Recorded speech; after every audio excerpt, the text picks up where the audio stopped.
अस्सलाम वालेकुम। मैं हूं ज़ैनुल आबिदीन, आपका फ़िज़िक्स इंस्ट्रक्टर। आज क्रैश कोर्स का लेक्चर नंबर 1 है और हम चैप्टर नंबर 1 के कुछ कंटेंट्स जो हैं उनको डिस्कस करेंगे और इसके साथ हम वर्कशीट को सॉल्व करेंगे। तो आइए कुछ कॉन्सेप्ट्स को रिवाइज़ कर लेते हैं।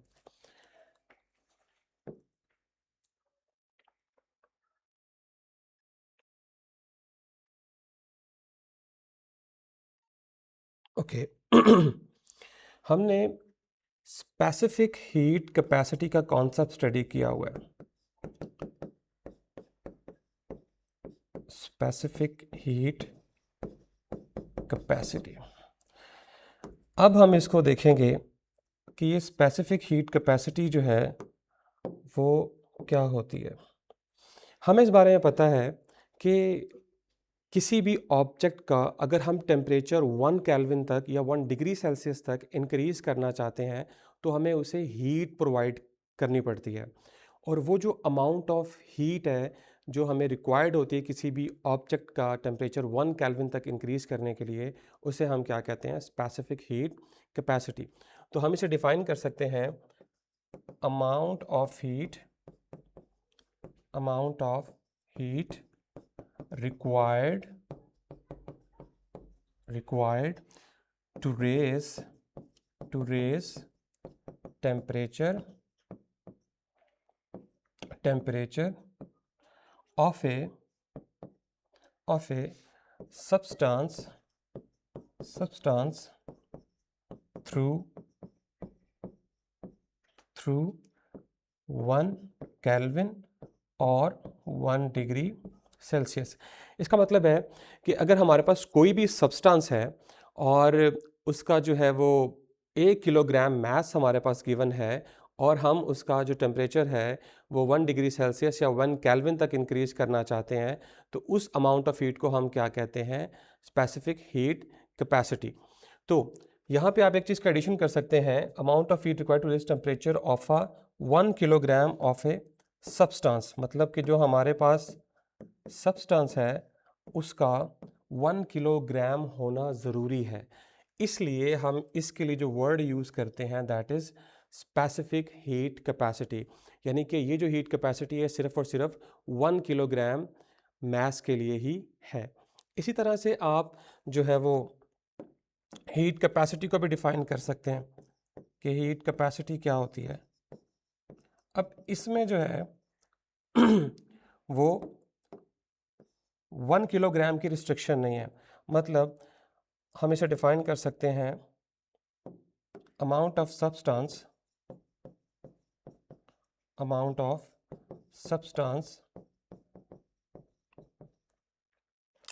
ओके सॉरी, ये amount of heat required to raise temperature of any amount of substance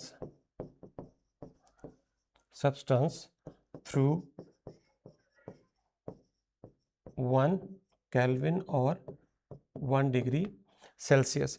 तो यहाँ से आप इसको डिफरेंशिएट कर सकते हैं कि ये जो हमारे पास स्पेसिफिक हीट कैपेसिटी है इसके लिए 1 किलोग्राम का होना ज़रूरी है। मतलब कि ये सिर्फ और सिर्फ एप्लीकेबल तब होती है जब हमारे पास 1 किलोग्राम ऑफ सब्सटेंस होता है, और जो हीट कैपेसिटी है ये एनी अमाउंट ऑफ सब्सटेंस के लिए जो है वो होती है। तो हम इसे फॉर्मूला लिख लेते हैं इसका।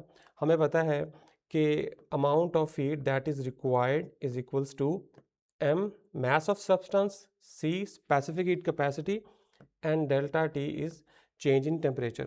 तो आप इसको लिख सकते हैं, अगर मैं c को एक साइड पे कर लूँ और बाकी सारी जो है क्वांटिटीज़ एक साइड पे कर लूँ तो ये बन जाएगा delta Q over m delta T। तो ये जो c है इस c को हम क्या कहते हैं, स्पेसिफिक हीट कैपेसिटी। और लेट्स से अगर हम कोई एग्जांपल की बात करें तो इसकी जो एग्जांपल है यानी कि specific heat capacity of water जो है दैट इज़ ऑलमोस्ट 4200। अब हम इसके यूनिट की बात कर लेते हैं। अगर आप देखें तो हीट का जो यूनिट होता है वो जाउल होता है, मास का किलोग्राम और डेल्टा टी जो है इसका केल्विन। तो हम इसे लिख सकते हैं जाउल पर किलोग्राम पर केल्विन। तो ये तो होगी हमारी स्पेसिफिक हीट। लेकिन अगर हम हीट कैपेसिटी फाइंड आउट करना चाहते हैं तो हीट कैपेसिटी हम कैसे फाइंड आउट करेंगे कि हम जो हमारे पास एनी अमाउंट ऑफ मास होगा वो 4 kg हो सकता है, वो 5 kg हो सकता है वो 6 kg हो सकता है, उसको हम सिंपली क्या करेंगे स्पेसिफिक हीट कैपेसिटी के साथ मल्टीप्लाई कर देंगे। यानी कि हम इसको लिख सकते हैं हम इसे लिख सकते हैं ऐसे, यानी कि जो हीट कैपेसिटी है हमारे पास, heat that is equals to MC। मतलब ये जो M है that is any amount of substance और जो C है हमारे पास that is specific heat capacity. तो ये एक थोड़ा सा डिफरेंस है इसके अंदर। और इसी तरह से हम इसका यूनिट जो है वो भी लिख सकते हैं, दैट इज इसका यूनिट क्या होगा, स्पेसिफिक हीट कैपेसिटी का यूनिट है जाउल पर किलोग्राम पर केल्विन, लेकिन इसमें मास आ गया है तो पहले मैं जो है वो स्पेसिफिक हीट कैपेसिटी का यूनिट लिख लेता हूँ जाउल पर किलोग्राम पर केल्विन, और मास का यूनिट क्या होगा किलोग्राम प्लस 1, मतलब इसके साथ प्लस 1 है तो प्लस 1 ये -1 से कैंसिल आउट हो जाएगा और ये बन जाएगा जाउल पर केल्विन। तो ये यूनिट्स का भी डिफरेंस है। अगर आप गौर करें तो इसके यूनिट में मास नहीं आ रहा, इस वजह से ये एनी अमाउंट ऑफ मास के ऊपर एप्लीकेबल है। लेकिन जो स्पेसिफिक हीट कैपेसिटी है वो सिर्फ 1 किलोग्राम ऑफ सब्सटेंस के लिए ही हम क्या करते हैं डिफाइन करते हैं। तो आई होप सो कि आपको इनका जो माइल्ड डिफरेंस है वो समझ आ गया होगा। अगर आप नोट करना चाहते हैं तो नोट कर लें। ओके, तो आई होप सो कि आपने जो है वो नोट कर लिया होगा। ओके, अब हम चलते हैं आगे और वो है modes of transfer of heat. Modes of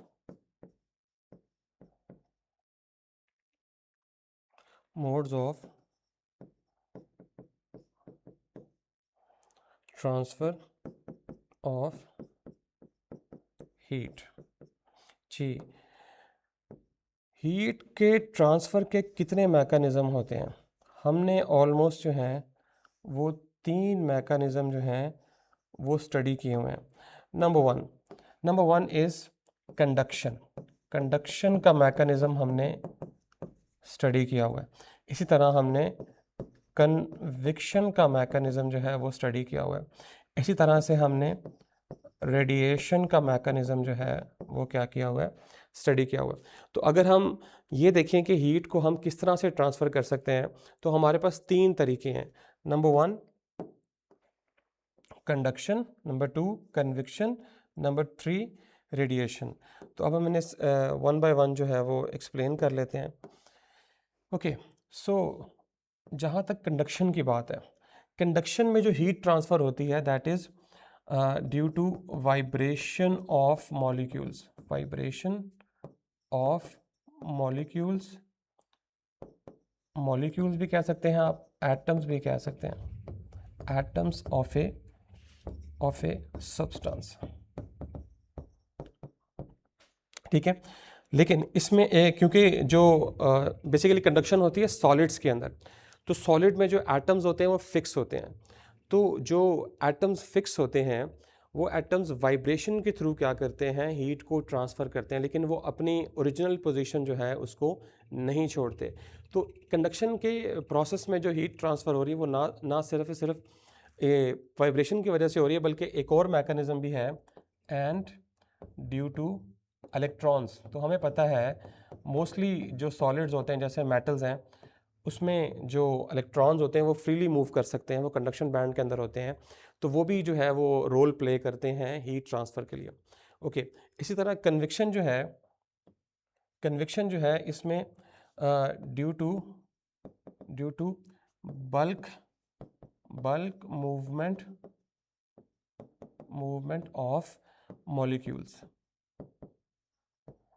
इसमें क्या होता है कि जिस तरह आपको इस बात का पता होगा कि हमारे पास जो फ्लूइड्स होते हैं, फ्लूइड्स किसे कहते हैं, हर वो चीज़ जो कि फ़्लो कर सकती है, और कौन कौन सी चीज़ें फ्लो कर सकती हैं? लिक्विड फ्लो कर सकता है एंड गैसेस जो हैं वो क्या कर सकती हैं? फ्लो कर सकती हैं। तो कन्विक्शन में क्या होता है कि मॉलिक्यूल जो हैं वो अपनी पोजीशन छोड़ के दूसरी जगह पे चले जाते हैं, जबकि कंडक्शन में ऐसा नहीं होता। कंडक्शन में सिर्फ वाइब्रेशन होती है, वो आपस में टकराते हैं और काइनेटिक एनर्जी को पास ऑन करते हैं। लेकिन कन्विक्शन में वो क्या करते हैं कि अपनी जगह जो है वो छोड़ देते हैं और दूसरी जगह चले जाते हैं। तो इसमें bulk movement of molecules. Okay, इसी तरह से रेडिएशन जो है, रेडिएशन इज इलेक्ट्रोमैग्नेटिक वेव्स के थ्रू, इलेक्ट्रोमैग्नेटिक वेव्स के थ्रू जो है वो क्या होती है? हीट ट्रांसफ़र होती है। जैसे हम देखते हैं सनलाइट है, उसमें बहुत सारे कलर्स हैं। इसी तरह से जो है वो इंफ्रारेड रेडिएशन है, अल्ट्रावायलेट है, और भी different sort of electromagnetic waves हैं। तो ये 3 मैकेनिज़्म हैं जिसके थ्रू जो है वो हीट ट्रांसफ़र होती है। पहले कंडक्शन के थ्रू, कंडक्शन में मॉलिक्यूल्स या एटम्स की vibration as well as motion of electrons की वजह से। और कन्वेक्शन में क्या होता है? Due to bulk movement of molecules, यानी कि मॉलिक्यूल्स एक जगह से दूसरी जगह चले जाते हैं। नंबर 3 रेडिएशन, उसमें इलेक्ट्रोमैग्नेटिक रेडिएशंस के थ्रू ये क्या करती है?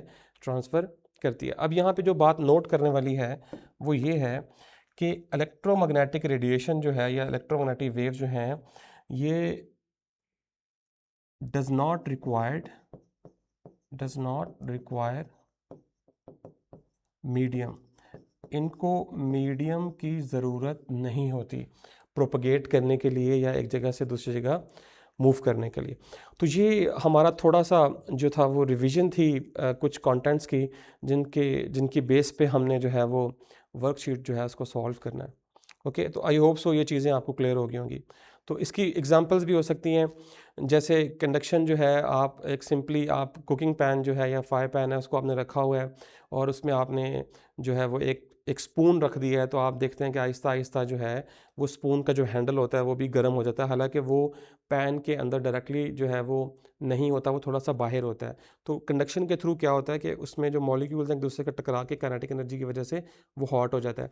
इस तरह कन्विक्शन जो है, कन्विक्शन की बहुत सारी एग्जांपल्स हैं जिसमें आप देखते हैं land breeze and sea breeze का जो है वो बड़ा जिक्र होता है इसके अंदर। इस तरह रेडिएशन जो है, रेडिएशन जिस तरह सूरज की तरफ से हमारे पास इलेक्ट्रोमैग्नेटिक वेव्स आ रही हैं तो साथ साथ वो हीट भी लेके आ रही हैं, तो ये भी एक हीट ट्रांसफ़र का मैकेनिज़्म है। तो आई होप सो कि ये चीज़ें क्लियर हो गई होंगी आपको।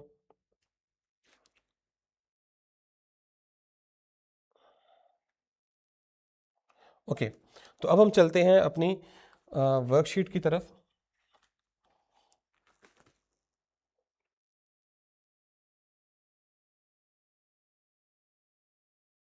यस, तो अब हम जो है वो अपनी वर्कशीट को सॉल्व करेंगे, और वर्कशीट जो है उसमें कुछ एमसीक्यूज़ हैं, देन कुछ शॉर्ट क्वेश्चंस हैं, देन कुछ न्यूमेरिकल्स हैं। पहला एमसीक्यूज़ है, in which of the following process, इन सब प्रोसेसेस में से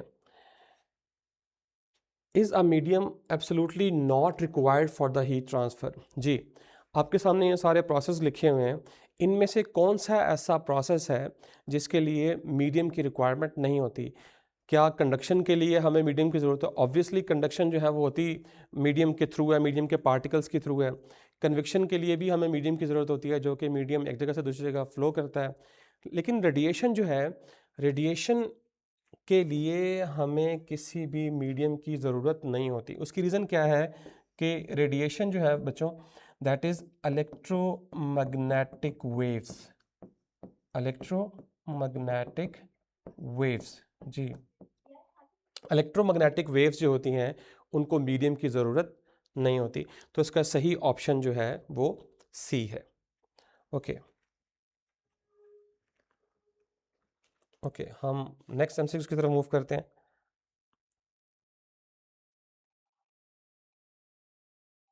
ओके, एमसीक्यूज नंबर 2 है, how much heat energy is required? How much heat energy, तो हमने यहाँ पे फाइंड आउट क्या करना है? हमने हीट एनर्जी फाइंड आउट करनी है, और हीट एनर्जी को हम डिनोट करते हैं डेल्टा क्यू के साथ। Okay, is required to raise the temperature, temperature हमने बढ़ाना है किसका? 2 किलोग्राम। तो मैस जो है वो हमारे पास कितना है? 2 किलोग्राम। ओके, और किस चीज़ का है, वाटर का है। तो वाटर का जो मैस हमें गिवन है दैट इज़ 2 किलोग्राम, हम यहाँ लिख लेते हैं। वाटर का जो मैस है दैट इज़ 2 kg, और हमने फाइंड आउट क्या करना है, अमाउंट ऑफ हीट जो है वो क्या करनी है, फाइंड आउट करनी है। और टेम्परेचर को हमने इंक्रीज़ किया है 20 degree Celsius to 50 degree Celsius. तो हम इसको जो है वो, हमें क्योंकि चेंज इन टेम्परेचर चाहिए, तो आपको पता है कि delta T is actually T2 minus T1। So T2 कितना है हमारे पास, 50 माइनस 20, और ये कितना आ गया, 30 डिग्री सेल्सियस।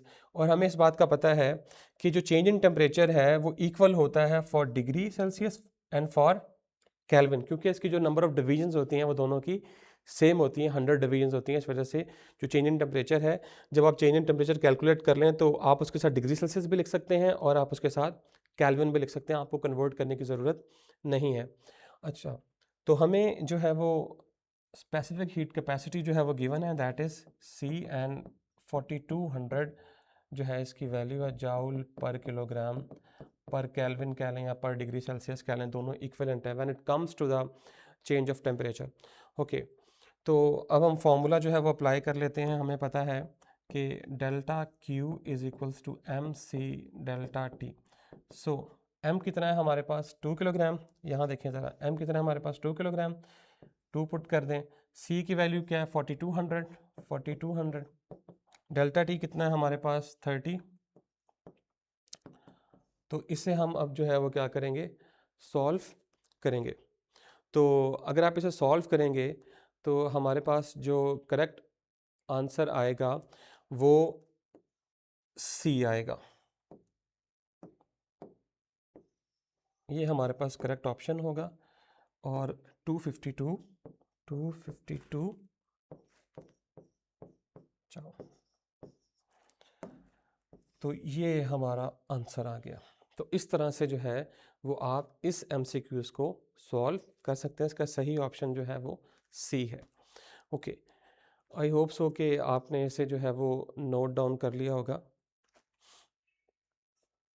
ओके, हम चलते हैं तीसरे MCQs की तरफ। अब हमारे पास अगेन जो है वो न्यूमेरिकल टाइप MCQs है। और ओके, न्यूमेरिकल टाइप MCQs है, वो कहता है कि इफ़ 1000 जॉउल, अब हमारे पास 1000 जॉउल ऑफ हीट जो है वो गिवन है, तो जो अमाउंट ऑफ हीट है हमारे पास दैट इज़ 1000 जॉउल। ओके ओके, हमने इसको ऐड किया है 0.5 ग्राम ऑफ ब्लॉक। हमारे पास कोई ब्लॉक है that is 0.5 kilogram. Okay, and its temperature rises by 10 degree Celsius. तो उसका जो टेम्परेचर है वो क्या हो गया, राइज कर गया और 10 डिग्री सेल्सियस हो गया। तो आपने ये बात याद रखनी है कि अब उसने हमें इनिशियल टेम्परेचर नहीं दिया।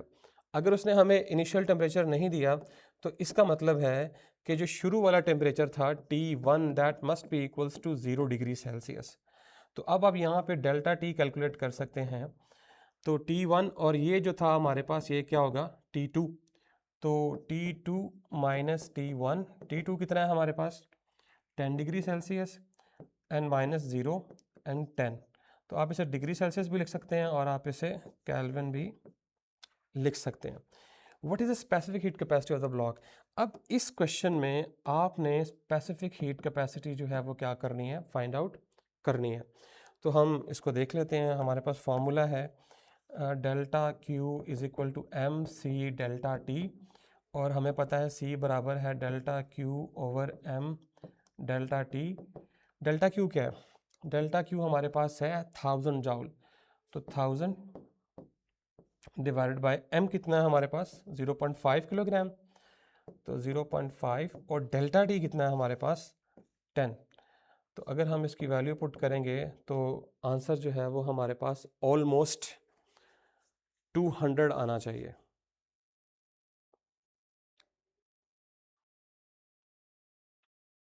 ओके, तो हमारे पास जो सही ऑप्शन है दैट विल बी 200। तो इसका जो सही ऑप्शन होगा, आंसर होगा, वो होगा 200 जाउल पर किलोग्राम पर केल्विन। तो इस तरह से हम इस MCQs को भी सॉल्व कर सकते हैं। ओके, आई होप सो कि आपने नोट कर लिया होगा। हम आगे चलते हैं।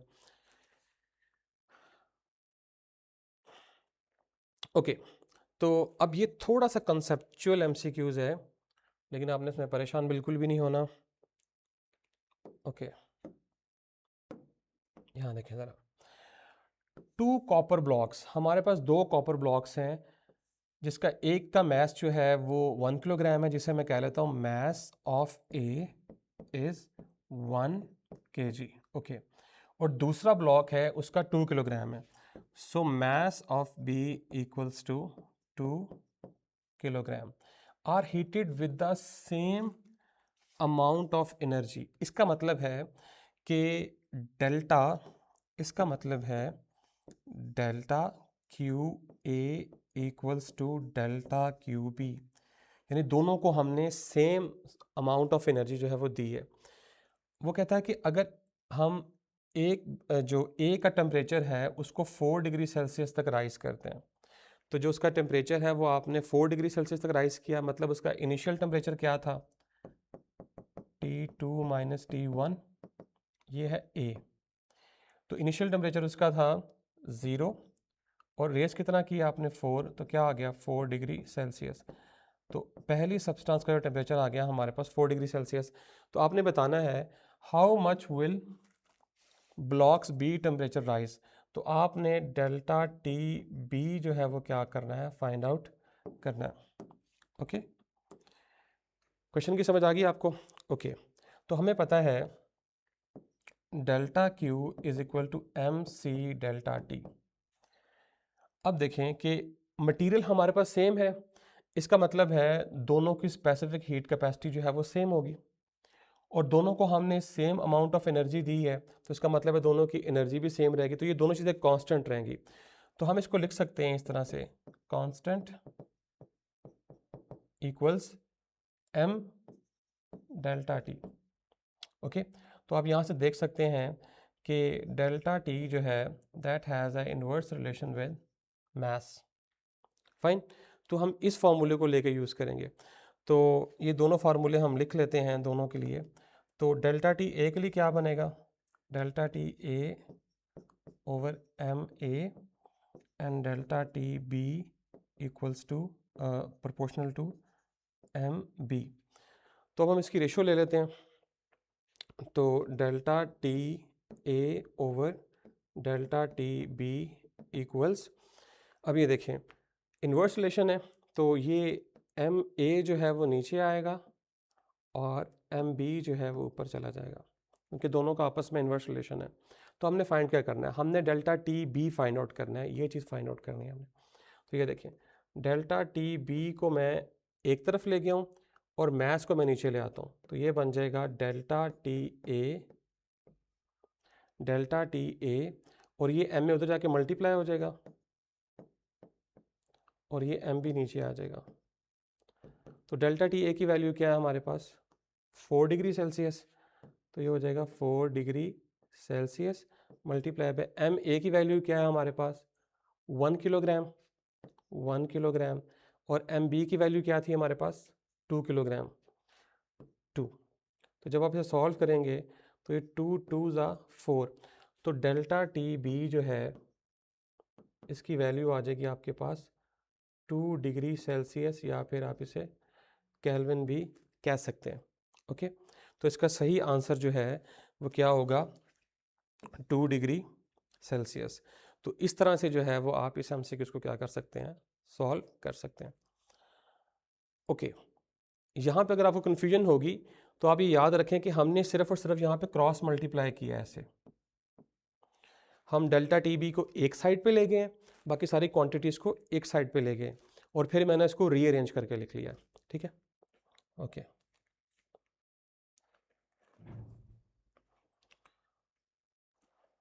ओके, नेक्स्ट एमसीक्यू है हमारा 5। Okay, a black dull surface, जी हमारे पास एक डल सरफेस है, ब्लैक डल सरफेस है compare to a white shiny surface. तो सबसे पहले आप ये बात याद रखें कि जो ब्लैक डल सरफेस होती है ये बेस्ट अब्जॉर्बर भी होती है और बेस्ट एमिटर भी होती है। इसी तरह जो वाइट शाइनी सरफेस होती है ये बेस्ट रिफ्लेक्टर होती है, ये हमने पढ़ा था जब हमने हीट कंडक्शन के बारे में पढ़ा था। Best reflector and best reflector and worst absorber, ठीक है, ये वर्स्ट अब्जॉर्बर होती है। ओके, वेल खैर, ओके, तो हम देखेंगे अब इसका सही ऑप्शन जो है वो क्या है, कि वो पूछ रहा है कि black dull surface compare to white shiny surface कैसी होती है।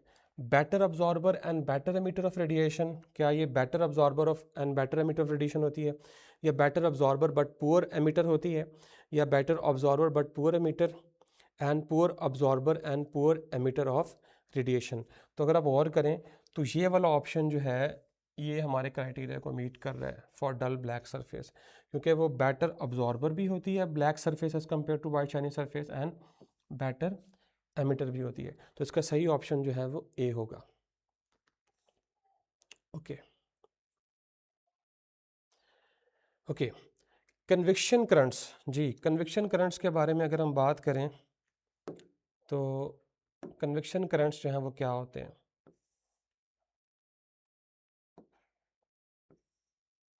Conviction currents are primary cause by, जी कन्विक्शन करंट्स जो है वो डिफरेंस इन डेंसिटीज़ की वजह से प्रोड्यूस होते हैं। जैसे आपने देखा था दो करंट्स के बारे में तो पढ़ा हुआ आपने, कि लैंड ब्रीज के बारे में पढ़ा हुआ है एंड सी ब्रीज के बारे में पढ़ा हुआ है। तो लैंड ब्रीज क्या होती है और सी ब्रीज क्या होती है। सी ब्रीज जो है वो बेसिकली दिन टाइम, चूँकि वाटर की स्पेसिफिक हीट कैपेसिटी ज़्यादा होती है, इस वजह से वाटर जो है वो बहुत देर से गर्म होता है एज़ कम्पेयर टू लैंड। तो लैंड जो है वो जल्दी हीट अप हो जाती है, तो उसके ऊपर जो एयर होती है वो गर्म होके लाइटर होके ऊपर चली जाती है, यानी लाइटर करके ऊपर की तरफ मूव कर जाती है। और फिर दिन के टाइम सी की तरफ से जो है वो हवा जो है वो मूव करके लैंड की तरफ मूव करती है। इसे हम कहते हैं सी ब्रीज, जो कि दिन के वक्त चलती है। और रात के वक्त क्या होता है कि जो लैंड होती है वो जल्दी ठंडी हो जाती है, लेकिन जो हमारा समुंदर होता है या सी होता है वो बहुत टाइम लेता है। तो टाइम लेता है, रात के वक्त जो उसके ऊपर एयर होती है वो लाइटर होकर लेस डेंस होकर ऊपर चली जाती है। फिर रात के वक्त जो है वो लैंड ब्रीज जो है वो सी की तरफ फ्लो करती है। तो ये दोनों का डिफरेंस है। तो आपने देखा कि डेंसिटी के डिफरेंस की वजह से जो है वो कन्विक्शन करंट्स जो है वो प्रोड्यूस हो रहे हैं। तो हमारे पास चार ऑप्शन है। The vibration of molecules, no, vibration of molecules तो सॉलिड्स में होती हैं। Differences in density within a fluid due to temperature changes, ये हो सकता है हमारा, लेकिन आगे भी देख लेते हैं। इलेक्ट्रोमैग्नेटिक वेव्स, नो, इसमें इलेक्ट्रोमैग्नेटिक वेव्स नहीं होती। The collision of free electrons, no, free electron भी नहीं होते। तो हमारा सही ऑप्शन जो है वो ऑप्शन नंबर बी है, कि डिफरेंस इन डेंसिटीज की वजह से। ओके, आगे मूव करते हैं हम।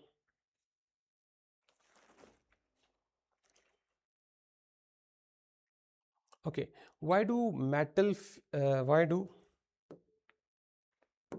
okay, why do metal generally feel colder to the touch than wood at the same temperature? अगर आपके पास दो मटेरियल्स हों, अगर आपके पास एक तरफ वुड है और एक तरफ आपके पास जो है वो मेटल है, मेटल एंड वुड, तो एक अगर दोनों का सेम टेम्परेचर हो, मतलब this one will also at T temperature and this one is also at T temperature, तो ऐसा क्यों होता है कि मेटल जो है वो आपको ठंडी लगती है एज कम्पेयर टू वुड। उसकी रीज़न ये है कि मेटल्स जो होती हैं they are diathermic. Diathermic diathermic ऐसे सब्सटेंसेस होती हैं जो कि कंडक्ट्स हीट को कंडक्ट होने देते हैं अपने अंदर से। ऐसे सब्सटेंसेस को हम क्या कहते हैं, डायाथर्मिक सब्सटेंसेस। अब चूंकि जो मेटल है वो डायाथर्मिक है, इस वजह से मेटल जो है वो हीट को कंडक्ट करती है, इस वजह से आपको मेटल जो है वो थोड़ा कोल्डर महसूस होती है। तो हम देख लेते हैं, metals have a lower temperature than wood, metals have a higher specific capacity, metals are better thermal conductors. ये इसका ऑप्शन जो है वो बिल्कुल ठीक है, from your hand faster. Fine, okay, आगे हम मूव करते हैं। ओके, आगे हम जो है वो शॉर्ट क्वेश्चंस की तरफ मूव कर रहे हैं। शॉर्ट क्वेश्चन जो है पहला, why is the handle of a cooking pan usually made of plastic और वुड। आपको पता है कि जब भी हम कोई पैन जो है वो रखते हैं किसी स्टोव के ऊपर, तो उसका ये जो हैंडल होता है मोस्टली हैंडल जो होता है यहाँ पे वुड हम लगाते हैं इसके ऊपर। उसकी रीज़न ये होती है कि जब आप इसे हीट करते हैं, ठीक है, जब आप इसे हीट करते हैं तो ये जो सारा मेटल का जो पैन होता है इसमें कंडक्शन के थ्रू जो है वो क्या होती है, हीट आहिस्ता आहिस्ता क्या करती है, ट्रैवल करती है towards this and.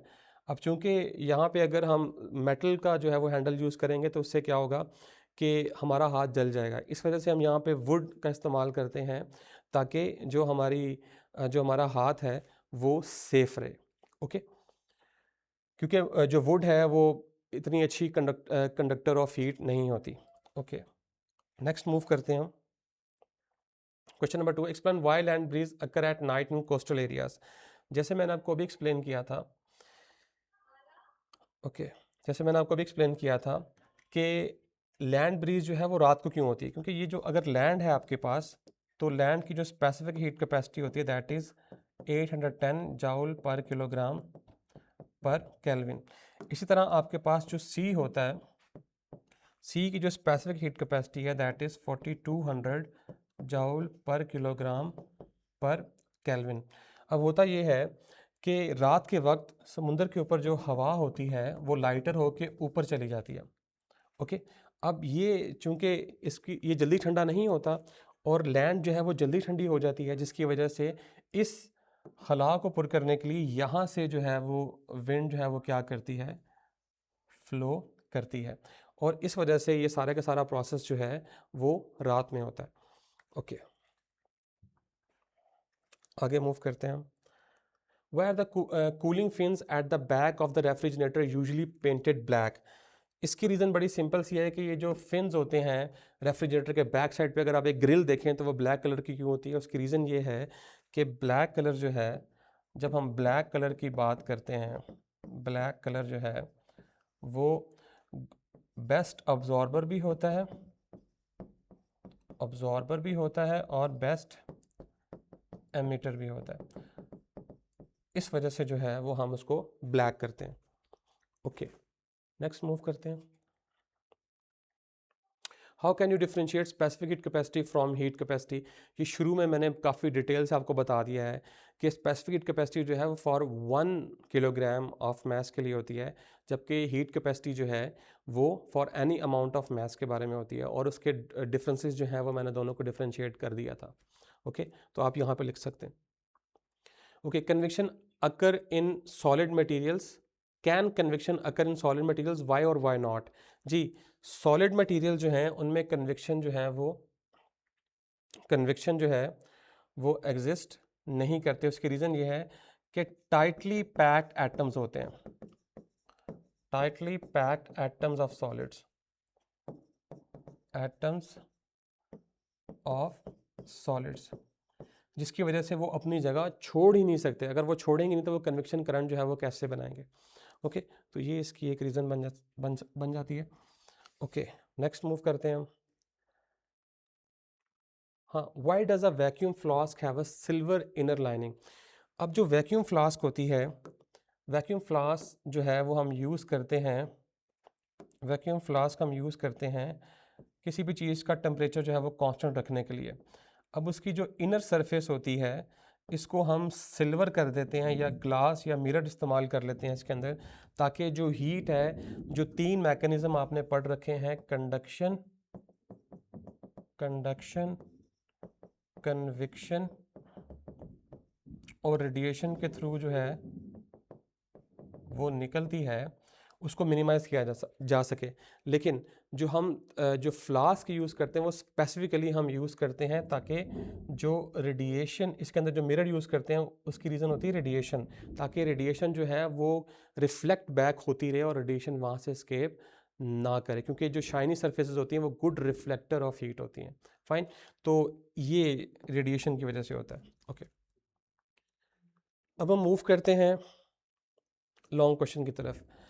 Analyse the process of heat transfer. आपने एनालाइज करना है, इस क्वेश्चन के 3 पार्ट होंगे। Analyse the process of heat transfer, आपने बताना है कि हीट ट्रांसफ़र रेडिएशन के थ्रू कैसे होता है, और साथ आपने ये भी बताना है कि why it is the faster method of heat. क्यों? क्योंकि आपको पता है कि रेडिएशन की जो स्पीड होती है दैट इज़ 3 × 10⁸ मीटर पर second, and that is the fastest in the universe. इस वजह से हीट ट्रांसफ़र जो है वो इसमें फास्टेस्ट होता है। उसके बाद व्हाट फैक्टर्स, कौन से फैक्टर जो है वो इन्फ्लुएंस करते हैं rate of heat transfer bye radiation. जैसे आपने पढ़ रखा होगा, टेक्सचर एक फैक्टर है सरफेस का, उसके बाद सरफेस एरिया जो है वो एक फैक्टर है, इसी तरह से टेम्परेचर जो है वो एक फैक्टर है। तो ये सारे फैक्टर जो हैं वो आपने डिस्कस करने हैं। ओके, उसके बाद ये न्यूमेरिकल है, न्यूमेरिकल आप सॉल्व कर सकते हैं, ये आपकी असाइनमेंट है, लेकिन मैं आपको फार्मूला बता देता हूँ। दैट इज़ कि आपने इसमें फाइंड क्या करना है, change in temperature find out करना है। तो चेंज इन टेम्परेचर जो है वो आप इसी फार्मूले से जो है वो क्या कर सकते हैं, फाइंड आउट कर सकते हैं। इसको आप एक साइड पे रखेंगे, बाकी सारी टर्म जो हैं वो आप एक तरफ ले जाएंगे, तो यहाँ से आप change in temperature find out कर सकते हैं। लेकिन एक बात आपने याद रखनी है कि इसको आप किलोग्राम में कैसे कन्वर्ट करेंगे। आपने याद रखना है कि 1 litre is equals to 1 kilogram. तो आप सिंपली जो है, अगर ये 10 लीटर है तो ये किसके इक्वल होगा, 10 किलोग्राम के इक्वल होगा। तो यहाँ से आप इसे क्या कर सकते हैं, फाइंड आउट कर सकते हैं। ओके, तो ये था आज का हमारा लेक्चर, और इसकी जो वर्कशीट है वो भी आज आपको प्रोवाइड कर दी जाएगी विद सॉल्यूशंस, लेकिन कोशिश कीजिएगा कि आप इसे खुद सॉल्व करें एंड देन सॉल्यूशंस की तरफ जाएं। So this is all from my side, this is Zainul Abidin signing off.